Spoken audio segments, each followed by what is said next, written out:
Hey there guys, so with the release of Kingdom of the Planet of the Apes, I thought it was the perfect opportunity to go back, rewatch all the Planet of the Apes movies and rank them all from worst to best. At last place is the first sequel to this franchise, Beneath the Planet of the Apes.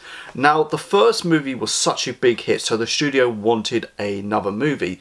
The problem is, that movie, the original 19 Planet of the Apes, and how that movie was ended, wasn't designed to have a sequel. And this movie is just a perfect example of how not to do a sequel.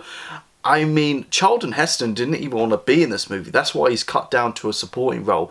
He's only in it for like the first 5 minutes and the last 10 minutes. But the first half of this movie is basically a rehash of the first movie. I mean, you've got another spaceship that crash lands. Most of the astronauts are dead, apart from one that deliberately looks like Charlton Heston, who wanders around a desert. And the budget is cut down this time, and the makeup and the background masks just look so dodgy, and also the set designs look cheap. And by the time you move away from that rehash stuff, you kind of got this like mutant humans living underground, worshipping a nuclear bomb that somehow have superpowers to project fires and control people. I mean, it just gets really bonkers, and everyone dies and the Planet of the Apes gets blown up. I mean, clearly they didn't know what to do with this movie, and these mutant humans like are fuck ugly, but somehow they have access to hair and makeup and they're great at it. It's just clearly they didn't know what to do with this movie, and you can understand why this franchise never really went back to this movie, some of these ideas. And number 9 is the sequel to Beneath, and that's Escape from the Planet of the Apes. This one's always kind of been a weird one for me. I still don't understand how the apes managed to escape before the planet blew up with a spaceship, even though the 2 spaceships we saw in the previous movies, one got sunk in the lake and one was beyond repair. And so many questions, like how did they know how to time travel? How did they know how to fly the ship? How did they get the spacesuits? And the film starts off really light-hearted with this fish out of water comedy, but then it shifts in tone with this massacre on this family, including this newborn chimp. I kind of like the idea of how they reverse the formula this time, like apes live in modern society. And because of that, this particular series is in this constant loop. But this film always baffled me with its plot holes and its shift in tone. And number 8 is the 2001 Tim Burton remake. Now, out of all Tim Burton's movies, this feels like the least Tim Burton-y. I mean, it doesn't have his distinct style, his aesthetics. This isn't a paint-by-numbers remake. But I love the fact that Tim Burton took the formula of the original Planet of the Apes and did his own spin on it. So I got to give him credit. Unfortunately, this is a generic sci-fi blockbuster with the concept of the Planet of the Apes that anyone could have directed. And while I will say the makeup of the apes looks incredible, but the sets look so confined, and Mark Wahlberg plays this generic lead character, and this was a time before Mark Wahlberg was at his peak, but for a generic sci-fi blockbuster, I still love that twist at the end.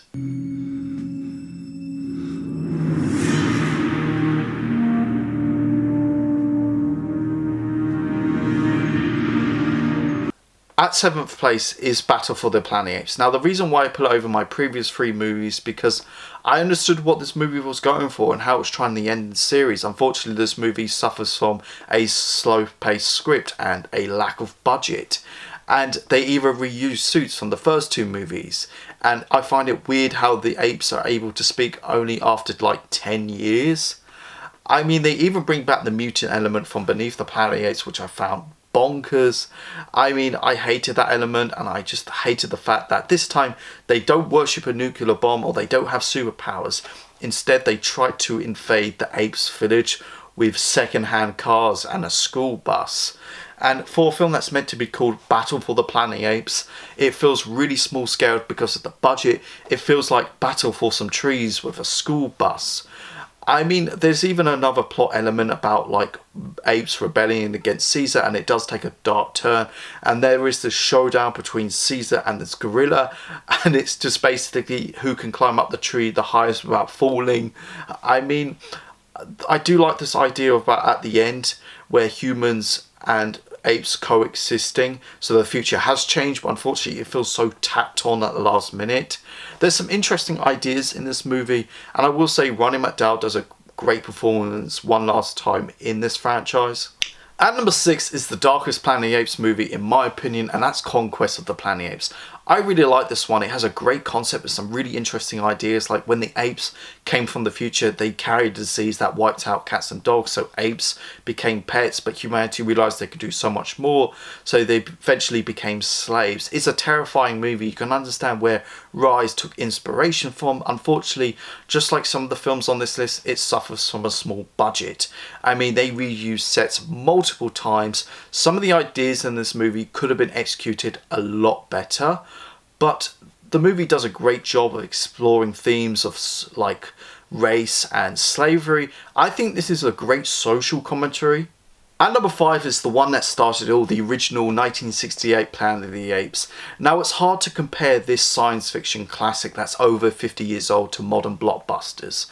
But this film was just ahead of its time when it came out, and it was just so relevant to that era, whether you're talking about anti-authority, science, religion. It even won an Oscar for its makeup, even though today it kind of looks dated, but in some ways this film is dated. The reason why it's at number 5, because my next 4 films are kind of a bit more advanced in multiple ways, but I love Charlton Heston in this movie. He has that over-the-top performance that is just so hard to find these days. And I didn't realise that the creator of The Twilight Zone co-wrote this, Rob Serling, and you can see where, not just because that iconic twist at the end, but there's some terrifying moments, like there's an astronaut that gets stuffed and put into a museum, but there's also another astronaut that gets a piece of his brain taken out. I mean, this is a science fiction classic. Unfortunately, if I would recommend Planet of the Apes, I wouldn't recommend this movie as a starting point. And number 4 is Dawn of the Planet of the Apes. I know there's people out there like, why are you not putting this at number 1? I mean, I will say this top 4 is so tight, and one day maybe Dawn can go higher, but right now it's at number 4. But like Dawn of the Planet of the Apes, like the motion capture and Andy Serkis is just incredible. And Andy Serkis has a lot more to do this time in terms of focalization. But when this movie came out, I think people realized that motion capture is a lot more complex, and Koba, who is this like brutal and takes no shit villain, is just a badass, but at the same time you can understand where he's coming from. He was tortured and mistreated by humans, which was the complete opposite to Caesar, which leads to this really great dynamic between these two. I mean, it's weird how this movie starts off with this global pandemic and we weren't that far off to it. I mean, this is a rare sequel that is kind of like a Shakespearean tale, but also at the same time it explores the world and its characters in haunting and in exciting ways, with humanity collapsing but also on the brink of war. At number 3 is Rise of the Planet of the Apes. Now this does a great job of establishing the beginnings of Caesar's journey from innocent child to natural born leader. When I first heard they were doing a reboot, I was like, why? This is such a weird franchise that Tim Burton put the final nail in the coffin. But I was wrong. This has such a great story to it, but also has a very human story to it, with James Franco's character who's trying to find a cure for his dad Alzheimer's, which does work for about 5 years but eventually dies. And this cure kind of mutates into a virus that enhances apes but also is fatal to humans. And it's scary when the movie ends with this mid-credit scene where the virus spreads, and we weren't that far off to a pandemic similar to that. And I think this movie is such a great prologue to this new reboot. At second place is the latest addition to the franchise, and that's Kingdom of the Planet of the Apes. In my opinion, this is the most beautiful looking Planet of the Apes movie to date. This film does a great job of setting up this trilogy, setting up the groundwork, introducing us to this new world, this new era, these new characters, this new mythology. There's so much mystery to the human characters, and it does have a lot of elements from that Caesar trilogy passed on here. There are some reminiscences to the original 1968 movie. I mean, after watching this like last week, it just made me fall in love with this franchise all over again. At its core, this is basically a hero's journey who's trying to save his clan. So of course my favourite is War for the Planet of the Apes. I remember watching this back in like 2017 in cinema, and I rewatched it recently, and it's still such a powerful movie. It's emotionally devastating, whilst at the same time it's such a satisfying conclusion. This film is dark, bleak and brutal, but it does have subtle moments of comedy, especially with Bad Ape, who is a standout in this franchise. Woody Harrelson is so unnerving in this. He's not in this film enough, but I still think he's one of his best performances to date. And I love the snow environment, but also it does have some really beautiful moments like Luca and Nova. That was really touching stuff. But the most terrifying thing about this movie was that the virus that killed most of humanity has evolved, that humans can no longer speak. So that makes apes the more intelligent species. And I think this film is a masterclass when it comes down to its visuals, its cinematography, its performances. Thank you so much for watching this video, guys. Go like, share, and subscribe. Let me know, where would you rank all the Planet of the Apes movies? Go check out my Facebook, my Instagram page, my TikTok page, my Letterboxd page, and my Twitter page. You guys are awesome. I got your back.